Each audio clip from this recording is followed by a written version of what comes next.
যখনই আপনার স্বার্থের প্রয়োজন হবে তখনই মানুষ আপনাকে আপন করবে। এটাই যেন মিলে যাচ্ছে দিবালার সাথে। দিবালা দিবালা দিবালা, আর্জেন্টিনার হতবাগা নক্ষত্র দিবালা। যখনই স্বার্থের প্রয়োজন হয়েছে তখনই এই দিবালাকেই ডাকা হয়েছে, কিন্তু প্রয়োজন শেষ হলেই সে হয়ে গেছে অপ্রয়োজনীয়।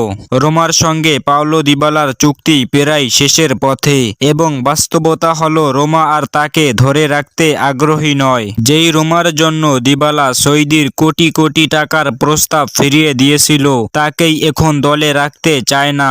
আজ ইনজুরির কারণে সে আগের মতো ধারালো নয়, তার ছন্দ আর মিলে না। ফর্ম হারানোর অজুহাতে জাতীয় দল থেকেও নিয়মিত ডাক পায় না। এখন বড় প্রশ্ন একটাই, ফর্ম খারাপ হলে কি একজন খেলোয়াড়ের সম্মানও শেষ হয়ে যায়? 2022 বিশ্বকাপেও দিবালাকে সুযোগ দেওয়া হয়নি। চাইলেই মেসির রাইটে কিংবা অন্য কোনো পজিশনে তাকে নামাতে পারত। ম্যাচের পর ম্যাচ সে বেঞ্চে বসে থেকেছে, কিন্তু যখন পেনাল্টির চাপের মুহূর্ত এসেছে ঠিক তখনই মনে পড়েছে দিবালার কথা।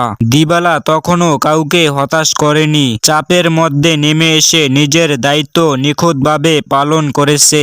এটাই দিবালা, যাকে শুরুতে চায় না কিন্তু শেষ মুহূর্তে ঠিকই দরকার পড়ে। কিন্তু প্রশ্ন, দিবালা কোথায় যাচ্ছে? ইতালির ভিতরেই থাকছে নাকি নতুন কোনো ক্লাবে?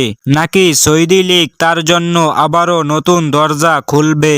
স্পেন বা প্রিমিয়ার লিগ, সব অপশনই আলোচনায়। একটা কথা পরিষ্কার, দিবালা শেষ হয়ে যায়নি, শেষ হয়ে গেছে তাকে বোঝার ধৈর্য। যখনই মেসি ইনজুরি বা অন্য কোনো কারণে দল থেকে ছিটকে গেছে তখনই জাতীয় দল তাকে ডাকে। দিবালা কখনোই কাউকে হতাশ করেনি, নিজে এসেছেন, নিজের মর্ম বুঝিয়েছেন, মেসির দায়িত্ব নিখুঁতভাবে পালন করেছেন। আর সেই দিবালাই এখন 2026 বিশ্বকাপ খেলবে কিনা তা নিয়ে বড় সন্দেহ। জুভেন্টাসের ধারালো পারফরম্যান্স তাকে নিয়ে এসেছে রোমায়। আজ সেই রোমায় তিনি নিয়মিত হতে পারছেন না, হলেও গোল বা অ্যাসিস্টে নেই। এমন মুহূর্তে তাকে বোঝার প্রয়োজন। একটাই কথা পরিষ্কার, দিবালা শেষ হয়ে যায়নি, শেষ হয়ে গেছে তাকে বোঝার ধৈর্য।